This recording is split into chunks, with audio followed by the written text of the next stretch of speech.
आप हिसाब से क्या पिछले 10 साल का राज कैसे देखते हैं? असल में काम तो कुछ अच्छे भी हुए हैं और कुछ बुरे भी हुए हैं। काम जी, देखते तो है तो लगता है कि हाँ चेंज हो जाना चाहिए तो ज़्यादा अच्छा है। अच्छे काम क्या हुए और बुरे काम क्या हुए? एक दो काम। मैं देखो मोदी जी के तो यह है कि प्रदेश सरकार के ऊपर बोल सकते हैं कि क्राइम कम हुआ है, इसमें कोई शक नहीं है, मगर इतनी बुरी हालत है लॉ एंड ऑर्डर की। आप ये देख लो यूपी में, आपको पता होगा बुलडोजर कल्चर आजकल चल गया। कानून के हिसाब से करो सारे काम। अब ये लगा लो, आप जिस आदमी के घर पे बुलडोजर चला होगा उसकी पुश्ते भी नहीं वोट देने की कभी जीवन में भी। आदमी घर बहुत उससे बनाता है कि हाँ बड़ी मुश्किल से बड़ी जोड़ जोड़ के, और उस पे तुम उठा के 1 सेकंड में कैसे भैया? बहुत अच्छे है। आपका नाम? तंजीम अली तंजीम जी, एक चीज बताइए, जी। क्या लग रहा है 3 फेज के इलेक्शन हो चुके हैं, कौन आ रहा है अभी सेंटर में? भाई देखते हैं तो सोशल मीडिया पे तो ये गठबंधन, इंडियन गठबंधन चल रहा है। अच्छा और वैसे देखते हैं तो भाई बीजेपी का चल रहा। अच्छा। अब ये पता नहीं चलता कि क्या होगा।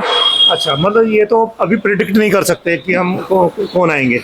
जी एक नहीं कर सकते। अगर आप लोगों का चैनल सोशल मीडिया का देखते हैं तो उस पर लगता है कि इंडियन गठबंधन ही आगे चल रहा है। क्यों सर्वे ये बता रहे हैं, हम भी सर्वे देख के बात कर रहे हैं। और बाकी जो है वैसे देखते हैं न्यूज, जैसे बड़े चैनल हो गए तो उन पर नहीं लगता कि हमें कि बीजेपी के अलावा कुछ और दिखता है। आप हिसाब से क्या पिछले 10 साल का राज कैसे देखते हैं? असल में काम तो कुछ अच्छे भी हुए हैं और कुछ बुरे भी हुए हैं। काम जी, देखते तो है तो लगता है कि हाँ चेंज हो जाना चाहिए तो ज़्यादा अच्छा है। अच्छे काम क्या हुए और बुरे काम क्या हुए? एक दो काम। मैं देखो मोदी जी के तो यह है कि प्रदेश सरकार के ऊपर बोल सकते हैं कि क्राइम कम हुआ है, इसमें कोई शक नहीं है, मगर इन्होंने भाईचारा भी खराब किया है। जी। अच्छा, ये इलेक्शन के टाइम पे होता है या हमेशा हमेशा के लिए दिलों में दरारें आ गई? इलेक्शन के टाइम पे कुछ ज्यादा हो जाता है, बाकी तो वैसे नहीं लगता है। इंडिया अलायंस ने अपने मैनिफेस्टो में ये लिखा कि हम मुस्लिमों को भी आरक्षण देंगे, आप भी मुस्लिम समाज से हैं।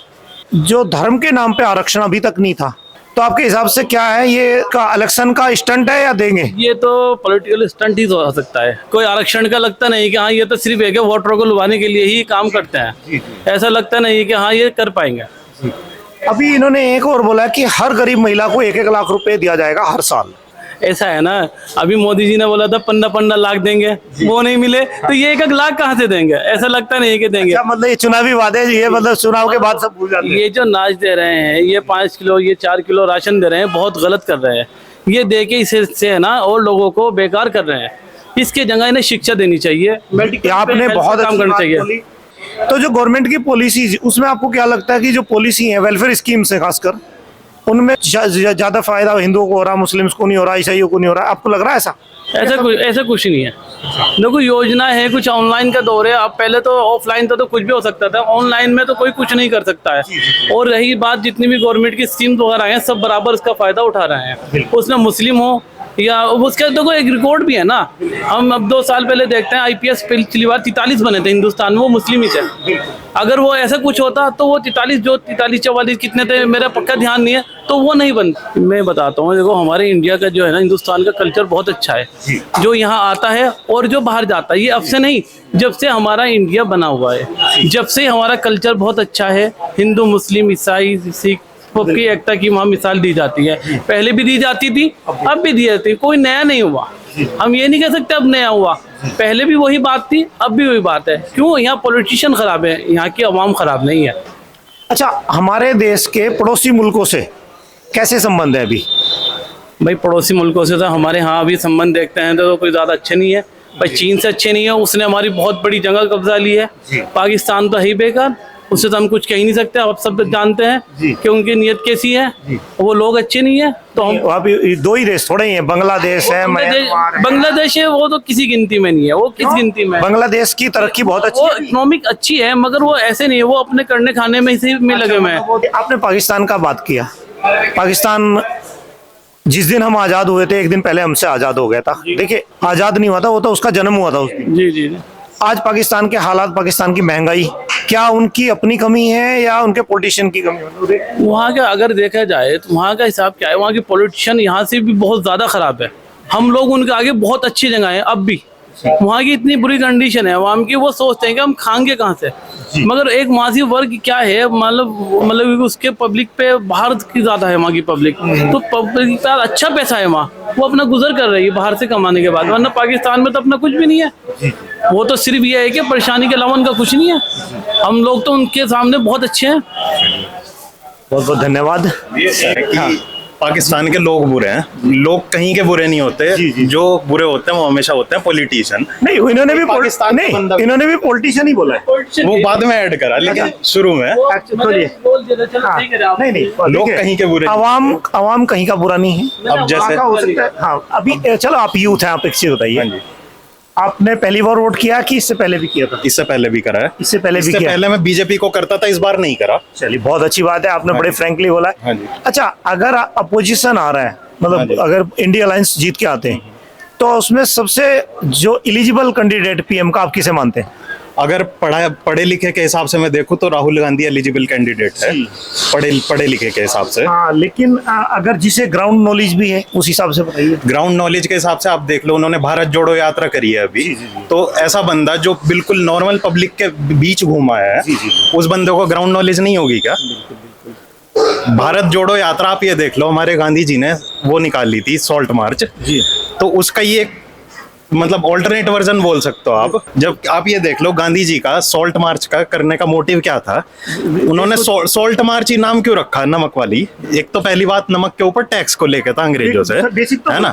दूसरा ये था कि नमक ऐसी चीज है, वो हिंदू भी खाता है, मुसलमान भी खाता है, सिख भी खाता है, ईसाई भी। आजकल इन्होंने सोसाइटी में हिंदू मुस्लिम इतना बांट दिया कि हर कोई, छोटे से बच्चे को लेके देखो आप, छोटा सा बच्चा क्या स्कूल में जाके कहेगा, अरे ये तो मुसलमान है, क्या सीख मिल रही है उसे, छोटे से बच्चे को। हमारे टाइम में, हम जब स्कूल में होते थे, हमें पता नहीं होता था कि भाई सामने वाला, सब मिलके रहते थे, ये इतना होता था ये मुसलमान है, ये नहीं था कि ये बुरा आदमी है, अच्छा आदमी है, हिंदू बुरा है, मुसलमान बुरा है, ये कुछ नहीं था। मतलब हिंदू मुस्लिम करने में, मतलब जो है उनका बच्चे का परिवार या सोशल मीडिया, आपका किसका रोल दिख रहा? भाई कोई भी गवर्नमेंट है, वो तो आके नहीं बोलेगी भाई हिंदू मुस्लिम करो, कहीं ना कहीं समाज का अपना गवर्नमेंट आके नहीं बोलेगी आपको सीधा, डायरेक्ट इनडायरेक्ट वेज में बोलेगी आपको। जैसे सोशल मीडिया का जमाना आ गया, मैं आपको बताता हूँ, जब 1857 की क्रांति आपको पता होगी, मेरठ से शुरू हुई थी, किस बात पे कि ये हुआ था कि जो कारतूस है, कारतूस में हिंदुओं को बोला गया था कि इसमें गाय का चर्बी का इस्तेमाल हो रहा है, और मुस्लिम को बोला गया था सूअर की चर्बी का इस्तेमाल हो रखा है। वहां से क्रांति शुरू हुई थी, वहां से मारते मारते अंग्रेजों को खदेड़ते वो ले गए थे दिल्ली तक। अब यहाँ पे कौन थी? आम जनता थी, उसमें हिंदू भी थे, मुसलमान भी थे। अब वे गए दिल्ली। अब यहाँ पे ना उनके पास एक लीडरशिप की कमी थी कि भाई हमारे पास पूरी जनता एक तरह से मॉब वो करती आ रही है पूरी, तो उन्होंने जाके लीडर किसे चुना? बहादुर शाह जफर को। क्यों चुना? कोई हिंदू मुस्लिम सोच के तो नहीं चुना होगा, उसमें हिंदू भी थे, मुसलमान भी थे, हर तरह के लोग थे। कोई भी गवर्नमेंट आए, क्या चाहेंगे कि यूथ को ज्यादा से ज्यादा जॉब मिले, कैसे? देखो, एक मिनट, जॉब से पहले मैं उस पर आता हूँ, अर्थव्यवस्था पे थोड़ा सा, ठीक है। अर्थव्यवस्था में ये है कि 1991 तक आपको पता होगा एलपीजी रिफॉर्म्स आए थे हमारी इकोनॉमिक। 1991 में पाकिस्तान हमारे से ऊपर था, आप ये लगा रहे। और 1991 में कौन थे? मनमोहन सिंह, जो लाए थे एलपीजी रिफॉर्म, फाइनेंस मिनिस्टर थे हमारे। फाइनेंस मिनिस्टर से, उनसे बड़ा कोई इकोनॉमिस्ट तो नहीं हो सकता, फाइनेंस मिनिस्टर जो थे हमारे। अब उन्होंने भारत को यहाँ तक लाया। अब ये क्या कहने लग गया आके कि यहाँ हिंदू, इन्हें एक चीज मिल गई। अब से पहले बीजेपी 1991 में जब वो हुआ था, वो बाबरी मस्जिद वाला वो केस, उससे पहले बीजेपी उसमें भी नहीं थी। आपको पता, जनता दल थे और भारतीय जनसंघ थे। इन्होंने देखा कि हाँ भाई, एक ऐसा पॉइंट है जिसपे हिंदू और मुसलमान आपस में बट गए। अब मैं इसका आपको लिंक जोड़ के बताऊंगा थोड़ा सा क्या है। इन्होंने देखा कि बाबरी मस्जिद का ऐसा पॉइंट है कि आपस में हिंदू और मुस्लिम इस चीज में बट गए। इन्होंने उस चीज का फायदा उठाया और उस चीज का फायदा उठा के आज तक उस चीज पे ही पॉलिटिक्स खेलते आ रहे हैं। अब इस चीज का मैं आपको बताता हूँ, इन्होंने इस चीज का फायदा उठाया। उन्हें 1857 की जो क्रांति थी उसमें ये दिख गया था कि हिंदू मुसलमान में कितना एकता है, मतलब डिवाइड एंड रूल किया, डिवाइड एंड रूल करा। अब क्या था, बंगाल जो था, बंगाल में एक एरिया ऐसा था जो मुस्लिम मेजोरिटी था, एक ऐसा एरिया था जो हिंदू मेजोरिटी था। उन्होंने देखा कि अगर बीच में से मतलब एक वो बना दिया जाए, बाउंड्री बना दी जाए और इनका पार्टीशन कर दिया जाए, तो इनमें एक अलगाव की भावना आ जाएगी, जिसमें वे सक्सेसफुल भी हुए लाने में, जिसका कारण, जिसका जो परिणाम रहा ये हो रहा कि हमारा पाकिस्तान और जो आज भारत है अलग अलग है। टू नेशन थ्योरी उसी के बाद आई। नेशन थ्योरी उसी के बाद आई है। चलिए एक चीज बताइए, मैं हिस्ट्री पे ज्यादा नहीं जाऊंगा, हाँ। मैं अभी प्रेजेंट में ही रहना चाहता हूँ। ठीक है। प्रेजेंट में आप ये बताइए कि हमारा यूथ अभी एजुकेटेड भी है, बेरोजगार भी सही बात। है ना। आप क्या देख रहे हैं कि हमारे यूथ को ज्यादा से ज्यादा जॉब किस तरीके से मिल सकता है? जैसे बाहर से एमएनसीज आए, हाँ क्योंकि गवर्नमेंट जॉब तो उतनी है नहीं। जॉब का एक वो नहीं होता एक तरीका कि जॉब को एक मिले, मतलब कोई जाके किसी कंप्यूटर पे ही जॉब करनी है किसी को, एक जो मजदूर पे दिहाड़ी पे भी काम कर रहा है वो भी एक तरह की नौकरी कर रहा है ना। अगर भारत विकसित होगा, भारत विकसित होने से क्या मतलब है, इंफ्रास्ट्रक्चर बनेगा, बिल्डिंग बनेंगी, या इंफ्रास्ट्रक्चर बिल्डिंग कब बनेंगी, जब विदेशों से निवेश आएगा, है ना। विदेशों से या अपने देश के ही जो मतलब ये से प्रोमिनेंट पार्टी है, मतलब प्रोमिनेंट कॉर्पोरेट कह दो, हाँ, वो अपने देश में ही इन्वेस्ट करेंगे उस पैसे को, और बाहर से भी इन्वेस्टर आएंगे। तो आपका मतलब ये है कि बाहर से एक तो मतलब मल्टीनेशनल कंपनी आए, हाँ। और हमारे देश का इंफ्रास्ट्रक्चर, हमारे देश में निवेश हो, इंफ्रास्ट्रक्चर बढ़े सारा। जी। अच्छा, आप पहले आज से कुछ साल पहले बोला जाता ब्रेन ड्रेन, हाँ हाँ सुना होगा आपने, हाँ भी पढ़ा हाँ, होगा। बाहर चले जाते बाहर चले जाते थे जो क्रीमी लेयर थे, पढ़ लिख के बाद लेकिन हमारे पास अभी इतने ब्रेन हो गए कि आप उन्हें नहीं, हाँ वर्ल्ड की सबसे ज्यादा पॉपुलेशन हमारे पास, सबसे ज्यादा यूथ हमारे पास, हाँ सॉफ्टवेयर में इंडिया सबसे टॉप में, हाँ। यूपीआई में इंडिया कह सकते हो आप one of the top country है। यूपीआई तो टॉप में नहीं, यूपीआई तो सबसे यूपीआई पेमेंट में मैं कह सकता हूँ। हाँ वर्ल्ड की तीसरी बड़ी शक्ति है जो ऑटोमोबाइल में, हाँ जापान को हमने पीछे छोड़ दिया, हाँ। ठीक है। वर्ल्ड की 5वीं इकोनॉमी है, उसके बावजूद भी हमारा जो रोजगार है जनरेट नहीं हो रहा। एंटरप्रेन्योरशिप है या कोई और तरीका है, ऐसा एमएसएमई है, उसके तरह से ज्यादा जॉब मिल सकता। मैंने क्या बताया, जैसे बिजनेस एक तो हो गया कि हमारे ही देश का आदमी अपने ही देश में इन्वेस्ट कर रहा है, उसमें वो भी आ गया बंदा जो यहाँ पे मान लिया कोई बिजनेसमैन होगा, वो यहीं पे दुकान खोल के, फॉर एग्जांपल किसी ने गुड़ मंडी में यहाँ पे अपनी एक परचून की दुकान खोल ली, उसकी दुकान पे 4 नौकर होंगे, उन्हें रोजगार मिला नहीं मिला। तो अगर अपना देश का आदमी देश में इन्वेस्ट करेगा और बाहर से भी आएगा, दोनों तरीके से मिलेगा, तो अब ज्यादा डेवलपमेंट। और बाहर से कब आएगा ज्यादा डेवलपमेंट, एक तरह से बाहर से आने पर होगा। बाहर से कब आएगा, जब उसे दिखेगा यहाँ पे पॉलिटिकल स्टेबिलिटी है इस कंट्री, और गवर्नमेंट इस तरह के कानून बनाएगी, हाँ, जो इन्वेस्टमेंट को प्रमोट करें, जैसे दुबई में है। दुबई तो चलो खैर बहुत ज्यादा बिजनेस सेंटर। पिछले 10 सालों में आप क्या देख रहे हैं कि हमारा देश का डेवलपमेंट कैसा हुआ है?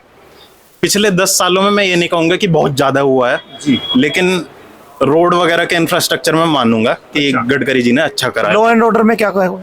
लॉ एंड ऑर्डर इतनी बुरी हालत है लॉ एंड ऑर्डर की, आप ये देख लो यूपी में, आपको पता होगा बुलडोजर कल्चर आजकल चल गया है ना।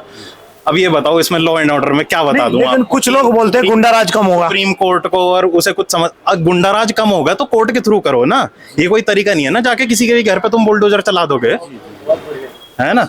आपको एक बता दूं, एक पॉलिटिकल फिलोसफर थे मैकियावेलियन, है ना, उनका ये कहना था कि आदमी, मतलब एक लीडर जो है वो, मतलब ये समझ लो आप, जो आम जनता है, आम जनता के मन में क्या होता है, भगवान की एक जो डर होता है वो रहता है कि उसके चलते आदमी कुछ गलत नहीं करता। मानोगे कि आदमी ये सोचता है कि भाई भगवान देख रहा है सब कुछ, मैं गलत ना करूं।